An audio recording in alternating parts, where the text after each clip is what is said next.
Good afternoon, ladies, and good afternoon, gentlemen, and welcome to this week's episode of Cover Your Six.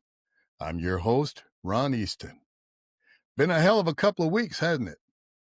Last weekend, I was in Washington, D.C. for the Remove the Regime rally, which started out with a group of veterans at Union Station and ended up at the Lincoln Monument the next day with at least 30,000 people doing a march down the National Mall. These are people who care about our country and what it has become.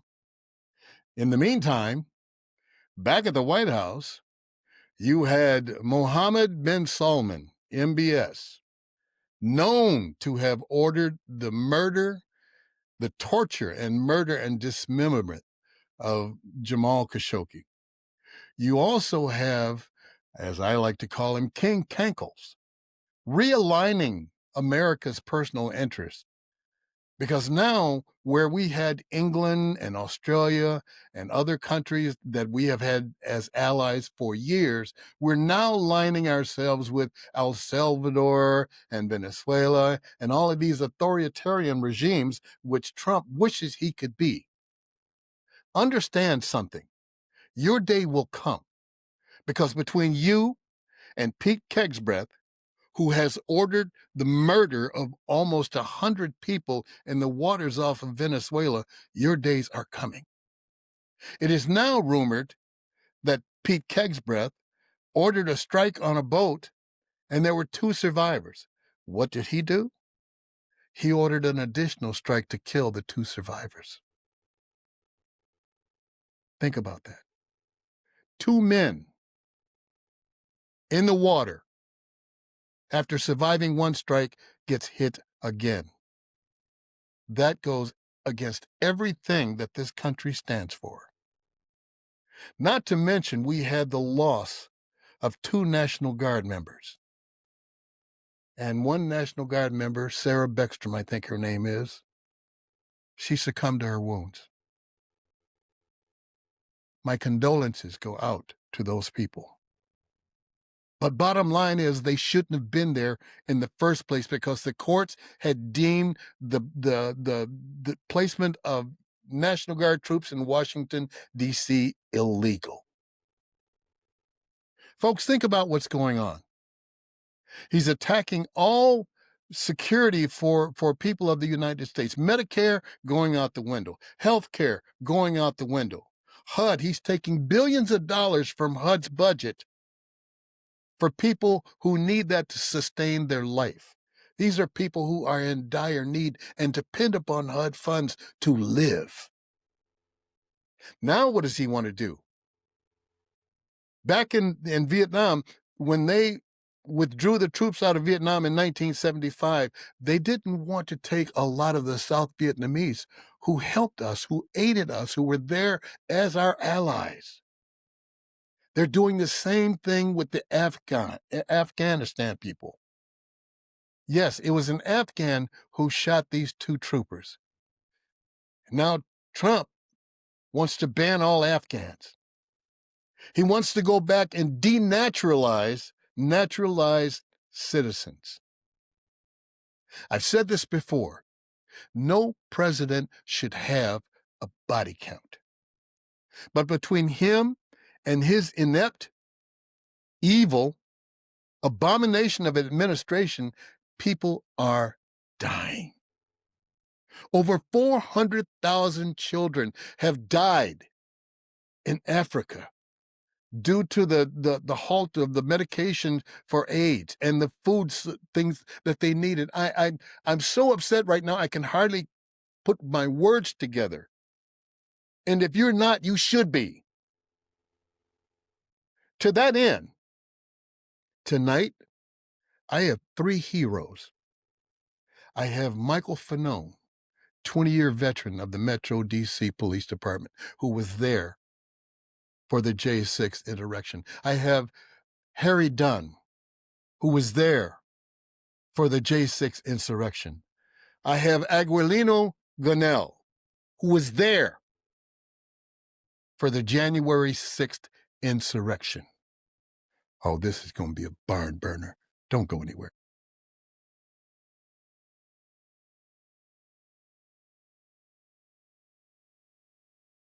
Ladies and gentlemen, as I promised, this podcast promises to be a burner. I promised 3 members of the Capitol Police Department, and I got 2. I don't know where Michael Fanone is. Hey, Michael, if you hear me, where the fuck are you? Yeah. We'll just start things off that way. So if he comes in, we'll let him in. But I have Officer Harry Dunn, a 15-year member of the Capitol Police Department, a member of the crisis team. He was a field training officer and a recipient of the Congressional Gold Medal and the Presidential Citizens Medal for service. I also have Aquilino Gonell, a native of the Dominican Republic. He came to the U.S. for a better life and just stayed strong. He was a member of the United States Army deployed to Iraq and then a member of the Capitol Police Department. Now, both of you guys are accomplished authors. Harry, you wrote Standing My Ground. How's Yeah, that yeah, going? yeah. I was so proud to do it, man. In fact, that's what I kind of played on words with my a Substack publication that I do, Standing Our Ground. But it's going well. I regardless of just the book alone, I just love the fact that the title means something. It's a continuation, not just a moment in time, right? Because we're seeing what's going on now in all aspects of life that we need people to stand up and stand their ground. So I'm really happy with the choice of the wording of the book. But I'm really, yeah. We'll get into the conversation a little bit more, but Absolutely. yeah. Now, each one of you during the hearings, I remember things vividly. And Aquilino, the one thing that I remember and I will never forget is your description of going home and your bride wanting to hug you and you pushed her off because you were covered in gas. And describe that moment, if you would. I mean, you talk about look great to thank you for having me in your show, and first of all, and thank you for your service. On that day, it was very difficult after being outnumbered and hurt, injured by the Trump supporters, those the same ones who claim to support the police. So I came home beaten, battered, bleeding from both my hands and injured on my foot and left shoulder. And not only was I injured, but I was also exposed to COVID because obviously those people at that time, they didn't believe in COVID restrictions, so they were not wearing any mask. So it was a nerve wracking at the same time infuriating and disappointing. It's a whole bunch of emotions at the same time because here's my wife trying to console me, trying to care for me, and she couldn't even do that because I knew if I let her to do that, then not only was she'll be exposed to the chemicals that I had on my clothes, but she potentially also get exposed to COVID and something that we didn't know a lot at that time. Mm-hmm. So it was very, I hope mix a bag of mix of emotions. I understand. Now, Harry, the one thing that I will never forget about you, brother, is during your testimony, you made mention of the fact that as you were trying to protect these folks, they were calling you all kinds of racial slurs and talk about that if you would. Yeah, no. I'm glad that people caught up on that, on the racial component that January 6th was. It's unfortunate that a lot of people, well, people with selective narratives that they wanted to push, said that Officer Dunn made January 6th all about race. It's unfortunate that they did. Now, listen, I'm not going to say that January 6th was a racist event, but I'm confident saying that there were a lot of racists there. The reason why I say it's not a racist event, because my white coworkers, my Hispanic coworkers, the Asian coworkers got their ass whooped just as much as the black coworkers did. So it wasn't like they were targeting out the black people, but Mhm. black people had different battles. Like I'm sure black and brown people had battles where they're called telling immigrants, people like Sergeant Gonell, go back to your own country. But just the fact that they can, not only were they using their fist and baseball bats and OC spray and WD-40 bear mace, they weren't using just those as weapons. They were also using those words, which honestly are a lot harder to recover from than some of the physical injuries. You can't put ice on your feelings about being called the N-word or something like that. You can say it. Yeah. Yeah, you're right. You But can say it.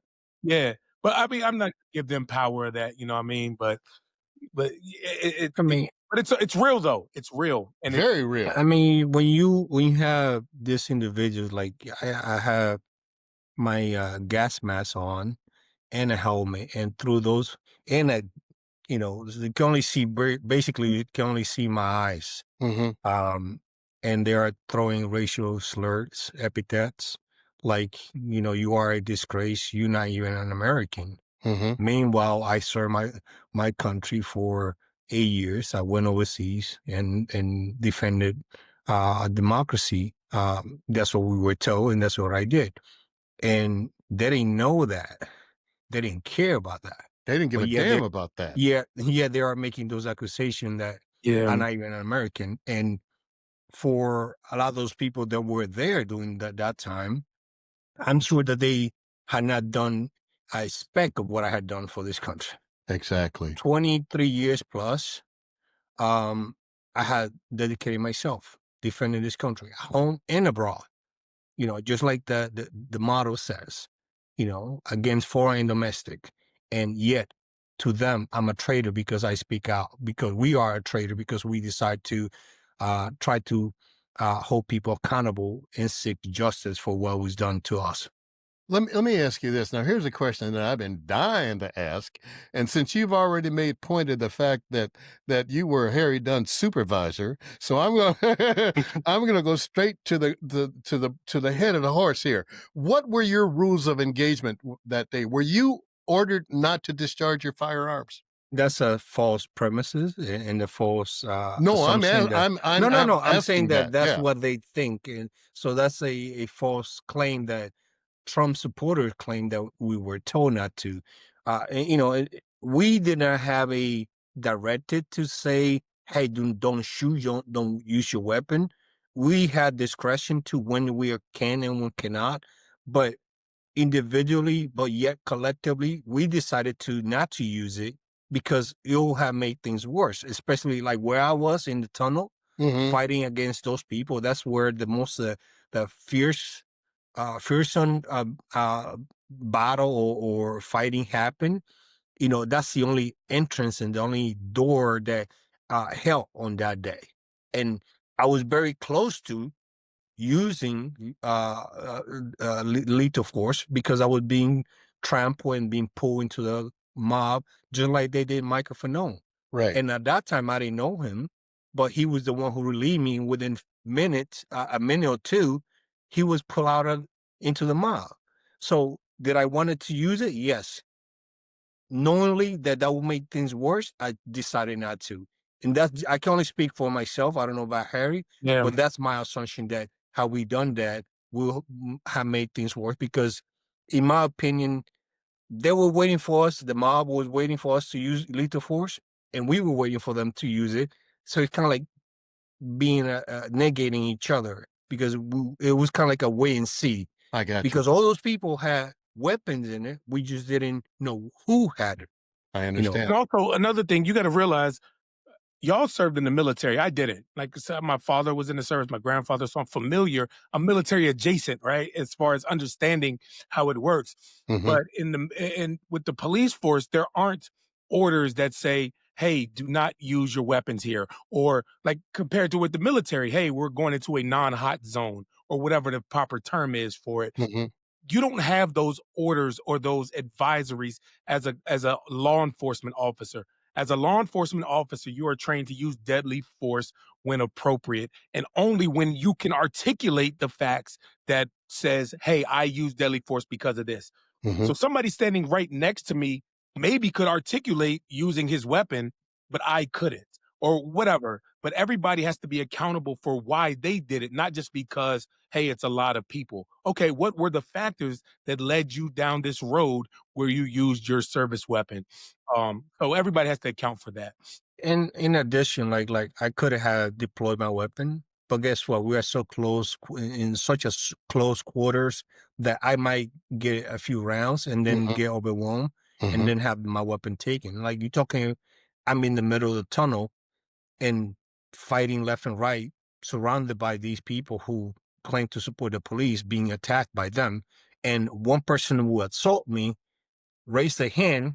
I cannot engage them anymore because they giving up per se, so each bullet that comes out of my weapon, I'm accountable for it. They are not, because they were taking turns and doing rotation as to how to attack the police line, but we had to stay there. And once they raise their hand up, I cannot engage them anymore. You know what I mean? Here's something that I fuck. Um, you guys damn near lost your lives that day, and of the all of the people that were prosecuted and judged and jailed are Mhm. now pardoned. Yeah. Harry, let me hear about it, brother. It's crazy, bro. Because I mean, if y'all recently, I'm sure you're very familiar with this, Ron. How you had Mark Kelly and Alyssa Slotkin and a couple other members who had served to remind the troops, remind soldiers, hey, do not obey illegal orders. Roger And that. I mean, that is literally the mission of soldiers. Like I know plenty, obviously you all too included, and I don't need to tell you all, but there are really people. You have trainings on how not to obey this illegal orders and how you're supposed to disobey. They have trainings Mhm. on how to do that. Yeah, And Donald it's Trump calling for those people. He calling that they're seditionists, and saying that they need to be dealt with accordingly. And we all know the penalty for sedition and treason is what? it's Is death. by hanging. It's by death. Yeah, Exactly. So Donald Trump, on January the 20th, the day he was inaugurated, pardoned many individuals who were convicted of sedition. amen. So it goes to say that Donald Trump only cares about following the rule of law, or enforcing the rule of law when you're doing it in his favor. So it's BS, and we've seen through it. Sergeant Gonell, myself, Michael Fanone, Daniel Hodges, we campaigned our asses off for Kamala Harris because we knew that I this know was you did. coming. Like, we weren't surprised. Like, Gonell and I have talked. We weren't surprised that Donald Trump did it. He said he was going to. So that's Mhm. was one of the motivating factors for us getting out there working our butts off to keep him from being elected. So it was a stab in the heart, and we knew it was coming, but it doesn't make it right. It's complete. Yes. Well, you can't, it's when you go through basic training, every boot that goes through training knows about the Uniform Code of Military Justice. It is in the UCMJ that it is your duty, your obligation to not obey an illegal order. And then to have people who have given most of their lives in service. Mark Kelly, as far as I'm concerned, the man Mm. is a fucking hero. Okay, let's Yeah. be real honest about this. Yep. And then you want to bring your MAGA crowd and hang this man, which brings me to my point. Since you guys have been a part of this, and I know that you have received uh, death threats, and I know that you have received some pretty nasty things your way. Aquilino, how do you deal with the threats?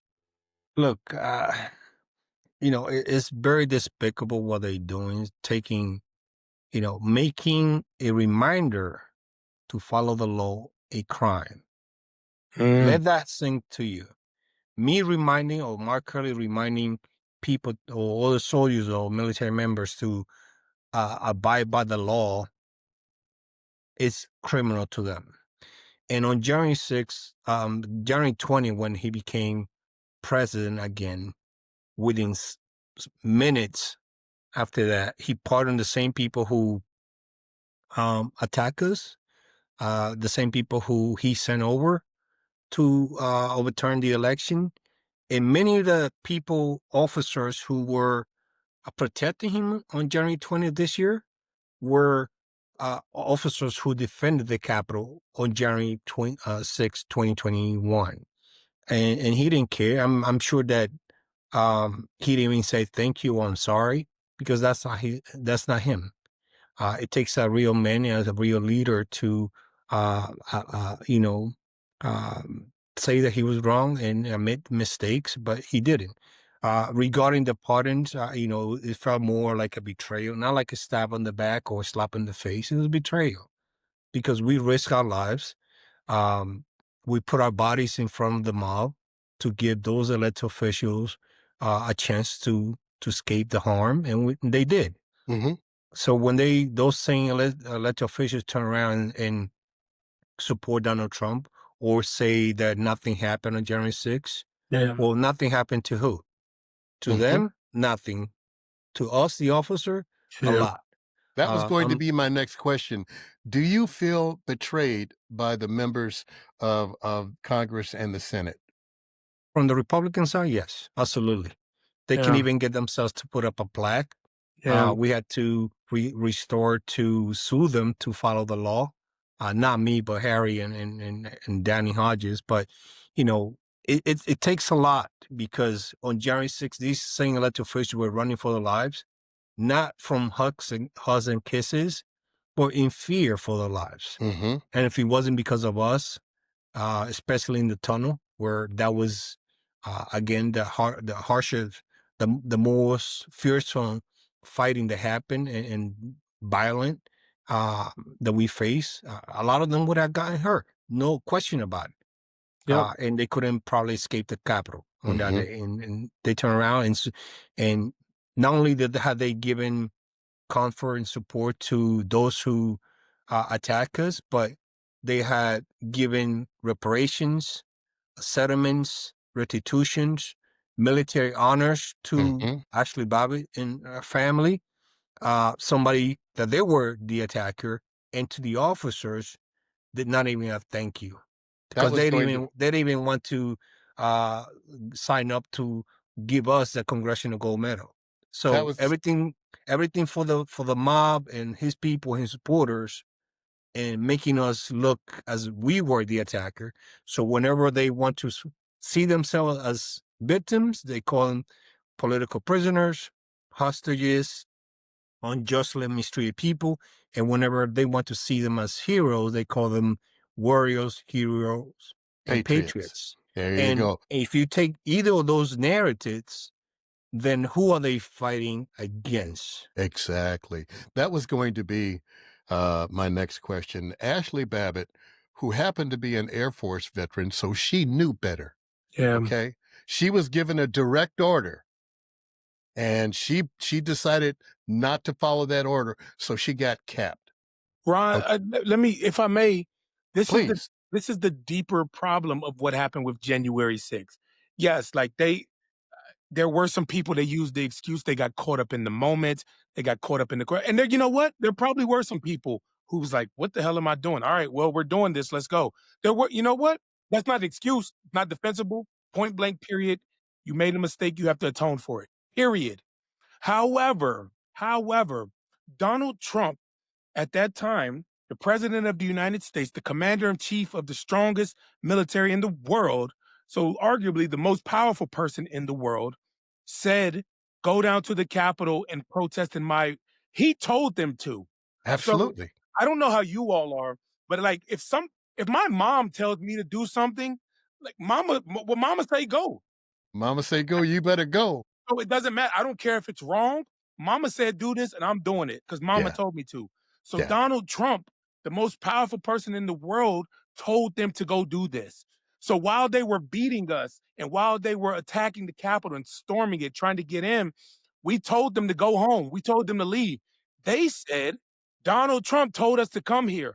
This is our house. This is the people house. So they felt like they had the authority to be there because they were emboldened by the most powerful man in the world, which is why it's such a slap in the face that Donald Trump has not been held accountable. Donald Trump is responsible for January 6th. Amen. Period.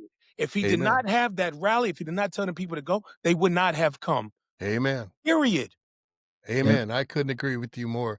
And that's what I used to tell the judges whenever I was attesting to what they had done to me on in federal court. I was assaulted and attacked by more than 40 people, and I'm being conservative. If you look at the videos and pictures and I've footage seen and whatnot, you'll see that with a lot of people, and half of them only face the charges. judicial system Right. because the other half were either pardoned or were never identified. And when he pardoned those people on January 20th, my phone began blowing up by the prosecutors, the FBI agents, the Bureau of Prison, reporters, and everybody in my family as well, relatives, trying to warn me and see whether I take precaution, or just let me know, hey, X, Y, and Z person is being released. Do what you must. Take care of you and your family, because these violent people are out there now, affected immediately, and they feel emboldened because Donald Trump, despite pledging that he was going to go case by case, he gave them blanket pardons. And some of these people who received those blanket pardons, knowingly that they were criminals in the first place, had re-offended and had been sent back to jail or killed somebody or raped somebody or molested somebody or popped themselves off, because there are that type of people. So all these people that he released, a lot of them end up going back to jail, and it has been proven. Yeah. Harry, let me ask you this. I know that Sergeant Gonell was dealing with PTSD before all of this happened. How are you dealing with the PTSD as a result of J6? My anger consumes me, but it drives me to do the work. I have, what I'm doing now. I ran for Congress. I quit and ran for I Congress. saw that. Right. And then I lost. All right. Now what? I'm still upset. Okay. Do I just go into a hole now and just hope that it gets better? So you It won't. look, like, what do they say? Look for work. What's next? So I started helping other Democrats that believe in democracy, that believe that what Donald Trump is doing is wrong, and helping them get elected. Obviously working with Kamala Harris, but several other Democrats across this country, and just doing the work. There's been rumors that I'm going to run for Congress again. I mean, if there's an opportunity and it makes sense, sure. If I'm always going to show up to where they need fighters, and I'm going to show up and meet that moment. So to answer your question in short, I took the long way to get there. Is just I'm showing up, and Donald Trump needs to be accountable. I thought that was prison. Now what that looks like now, with the Supreme Court saying that he's immune, that maybe that's not it. So, all right, what does accountability look like now? Maybe any and everybody who's ever supported them not get elected ever again. Maybe that's accountability. So that's what I'm Exactly. shifting my focus to because Donald Trump's not going to jail. We wanted it to. We had an opportunity to, but we failed that assignment as a country as a whole. So now it's just about, all right, what now? What can we do now? And stopping any and everybody that supported him, making sure they don't win elections is what I'm focused on now. Sergeant Gonell, same question. How do you deal with the PTSD? I'm gonna And also, piggyback. I'm gonna cut off Gonell, and also talking to Gonell and Mike and just yelling at those guys all the time, man. Yeah, he does that quite sometimes. Listen, it's not all hard work. Hey, Ron. Yeah. You keep your boys around you. What I do when he does that, I just put it on mute the phone and walk away from it, and I come back. Yeah, you do that. But I think accountability right now regarding Donald Trump is just watching his poll numbers plummet. I think that's something that he despises, and he has this need to be liked by everybody else, and then punish those who doesn't believe in his lies. And like he said, he likes dumb people because educated people know better.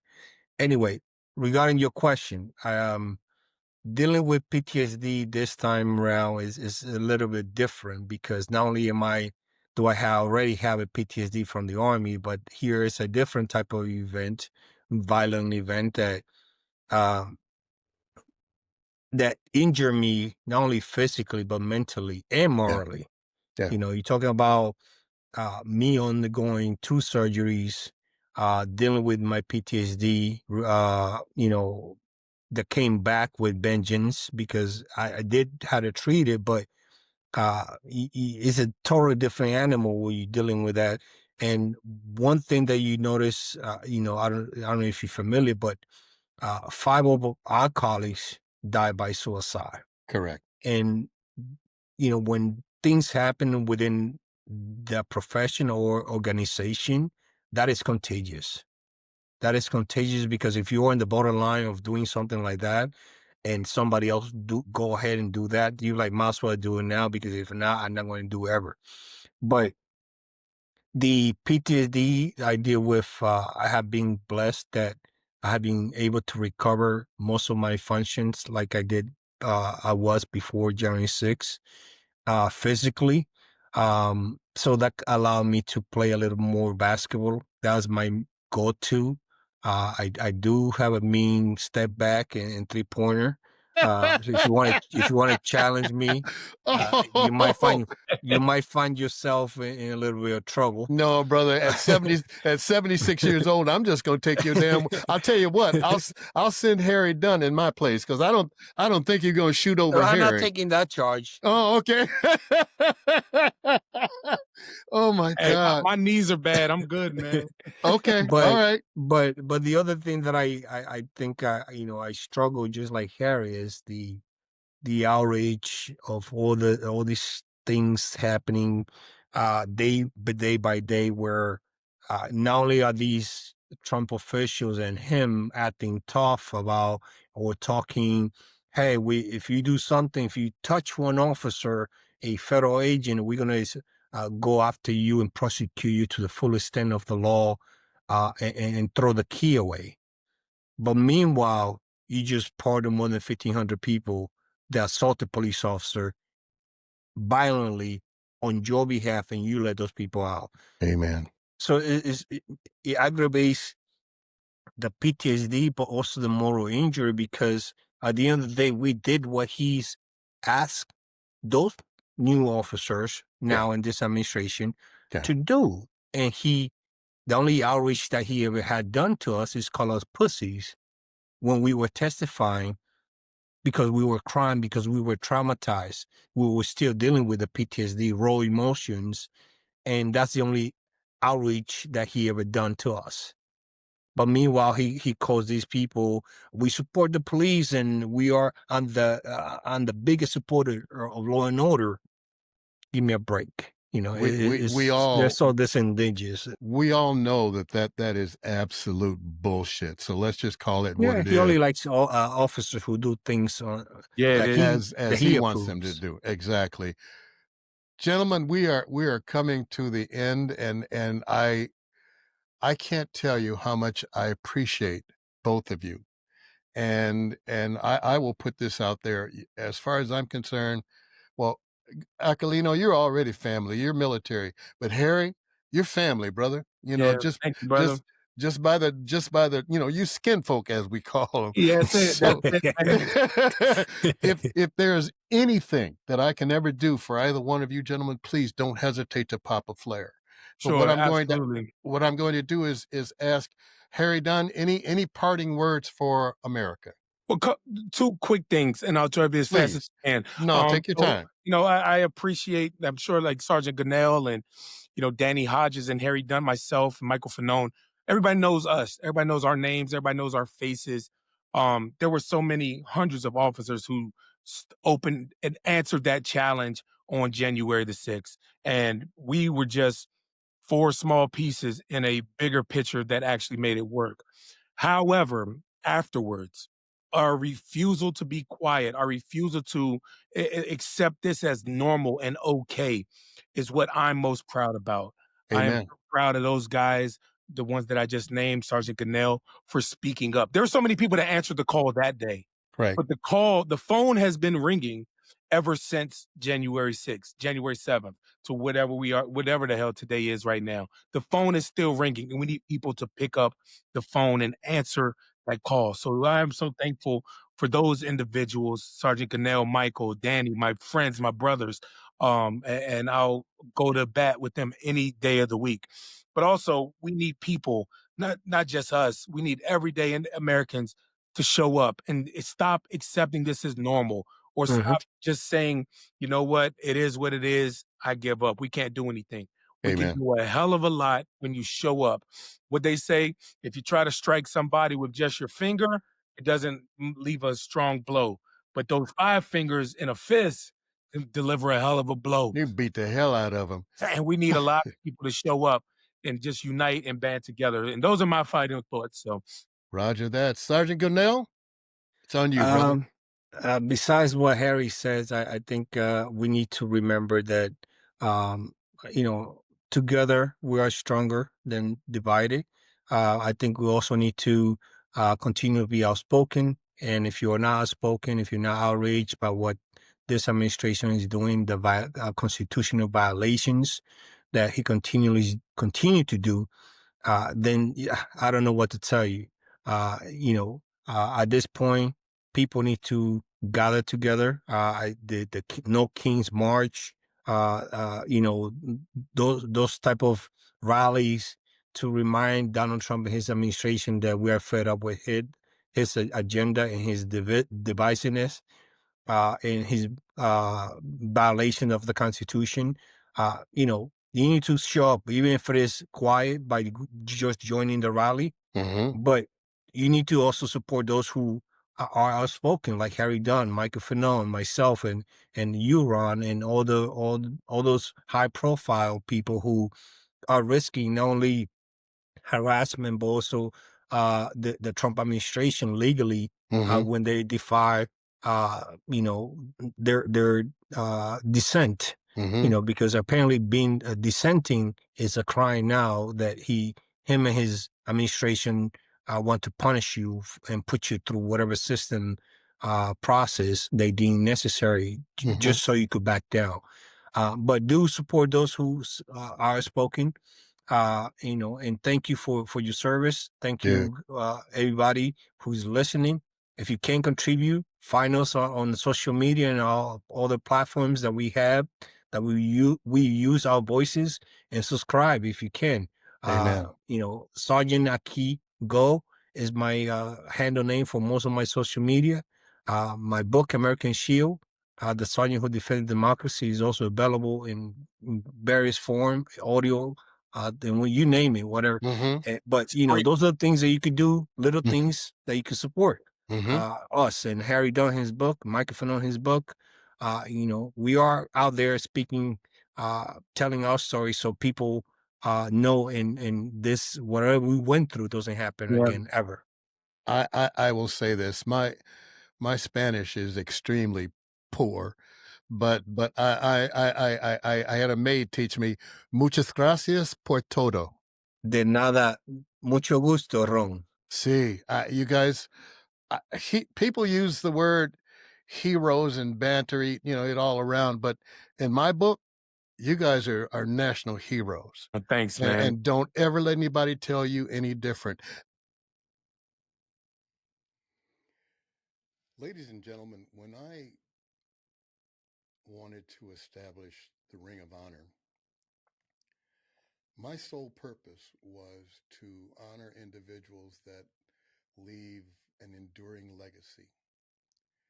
Some are military, some are civilians, and just everyday people. I know you don't normally hear one man say that I loved another man, but I loved my friend Jelly Bean Johnson.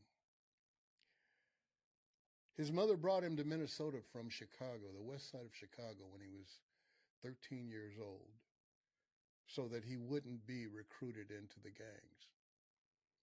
And man, what he did here was unbelievable. He taught himself how to play drums. And then with his thirst for knowledge, because here in Minnesota, there was only like 4 hours where you could listen to R&B music.